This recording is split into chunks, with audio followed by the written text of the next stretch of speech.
donc une petite séquence d'introduction pour vous présenter l'Institut Carnot-Caliment, dont ce sont donc les deuxièmes rencontres, et pour présenter les différents acteurs régionaux et les politiques régionales. Donc, l'Institut Carnot-Caliment, c'est la qualité nutritionnelle et sensorielle des aliments. Alors, une première chose, c'est qu'est-ce que c'est qu'un Institut Carnot?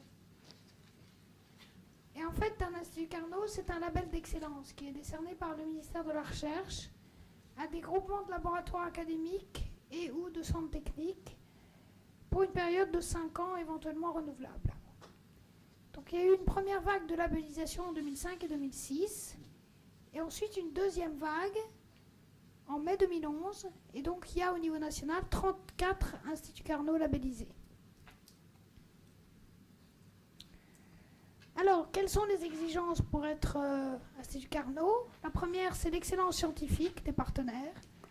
La deuxième, c'est un taux de recherche partenariale supérieur à 20%, c'est-à-dire que l'ensemble des recettes faites par ces laboratoires représentent au moins 20% de l'ensemble du budget consolidé, c'est-à-dire y compris avec des salaires publics.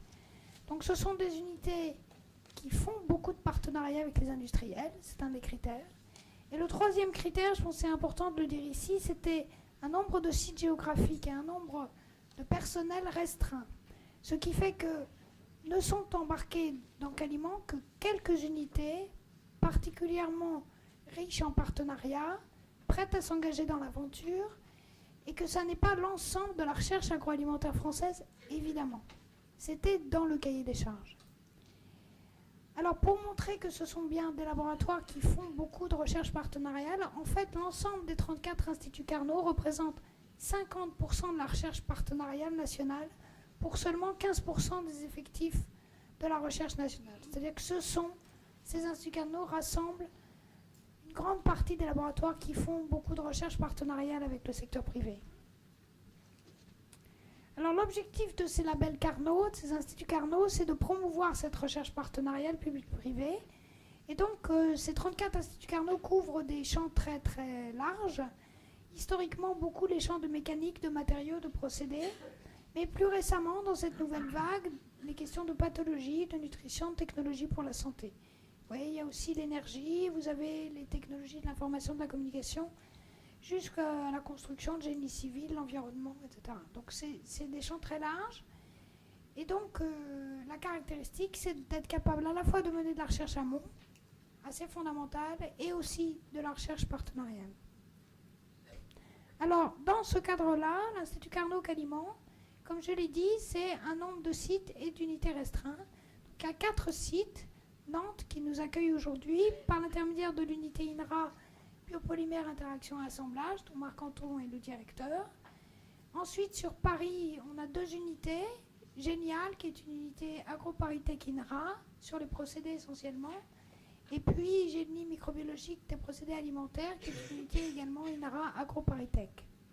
Sur Dijon, une unité, le Centre des sciences du goût et de l'alimentation, qui est une unité INRA CNRS Université de Bourgogne.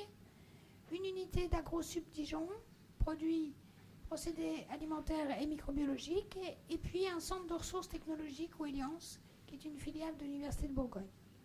Et puis sur Clermont-Ferrand, le pôle nutrition de Caliment, c'est-à-dire l'unité de nutrition humaine, qui est une unité INRA Université d'Auvergne, une unité sur la qualité des produits animaux et le centre de recherche en nutrition humaine d'Auvergne. Alors ça, c'est le cœur de Caliment. Autour de ça, on a un deuxième cercle de partenaires qui sont des entrées par filière, qui sont plus faciles pour les PME, en particulier sur les fruits et légumes, avec une unité d'Avignon et le CTCPA, et pour la filière viande avec la DIV. Et puis le troisième cercle, évidemment, ce sont les pôles de compétitivité qui s'occupent d'agroalimentaire, et donc là, vous les voyez tous. Donc Valorial qui est présent aujourd'hui, mais dans toutes les grandes régions alimentaires, vous avez des pôles de compétitivité avec lesquels on est en partenariat étroit. Alors les activités de Caliment, finalement, on peut les positionner sur l'ensemble de la chaîne de fabrication des aliments. Depuis, sur la partie gauche, tout ce qui est caractérisation des nutriments et leurs effets, caractérisation des arômes. Ensuite, tout ce qui est impact de la structure des aliments sur les qualités et la biodisponibilité, l'impact des procédés, et puis ensuite sur des questions qui concernent l'homme, c'est-à-dire la formation de son image sensorielle, l'étude du comportement et des études nutritionnelles sur des volontaires sains. Alors on peut positionner ça sur l'échelle à la mode aujourd'hui, qui est l'échelle des TRL, Technology Readiness Level, c'est-à-dire depuis le plus fondamental, dans les niveaux 1, 2, 3, jusqu'au plus appliqué, qui est le niveau 9. On est là au stade vraiment industriel. Et donc on peut considérer que nous, on s'échelonne entre 2 et 6 à peu près. Donc en termes de partenariat, si on regarde les chiffres 2012, qui sont les chiffres consolidés pour l'instant, en fait, on a quand même une activité relativement importante avec les PME en termes de nombre de contrats. En termes de recettes, c'est moins important parce que les contrats avec les PME, évidemment, sont moins importants. On a aussi des contrats avec des grandes entreprises nationales ou des grandes entreprises internationales. Si on regarde le camembert de droite, au niveau des secteurs, en fait, on a des secteurs importants qui sont les fabricants d'ingrédients. C'est une source importante d'innovation dans le domaine agroalimentaire. C'est les fabricants d'équipements. Deuxième source importante, effectivement, d'innovation. Et puis au niveau des produits alimentaires, c'est essentiellement les produits laitiers et les produits céréaliers. Alors quel est l'intérêt pour les entreprises finalement de ce label Institut Carnot? En fait, on a pris 3 engagements.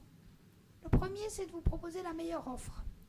C'est-à-dire que à partir de la question posée par l'industriel, on identifie quels sont les laboratoires les plus compétents. Ça peut être ceux de Caliment, ça peut être à l'extérieur de Caliment. Ça peut être une question qui ne relève pas de la recherche, mais dans tous les cas, on donne une réponse et a priori la meilleure réponse possible. Le deuxième engagement, c'est d'avoir un interlocuteur unique pendant l'ensemble de la négociation, la construction et la réalisation du projet.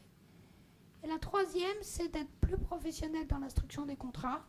La recherche publique n'est pas particulièrement caractérisée par ça jusqu'à maintenant, avec des délais courts, des délais respectés et une mise sous assurance qualité des processus d'instruction des contrats. Et évidemment, comme tous les contrats avec la recherche publique, le doublement du crédit impôt recherche. Donc, l'objectif de l'Institut Carnot, c'est d'aller vers les entreprises. Donc, c'est l'objet de ces rencontres qu'on fait à peu près une fois par an. On organise aussi beaucoup de rendez-vous B2B, donc toutes les entreprises qui sont intéressées, on peut les rencontrer individuellement. Et on organise des ateliers communs, par exemple avec les pôles de compétitivité, sur des sujets d'intérêt qui peuvent intéresser un petit panel d'entreprises. Voilà, donc je vais donner la parole à Henri Segers, président du centre INRA de Nantes, et à Frédéric Poulain, directeur de la recherche de NERI sur la stratégie régionale.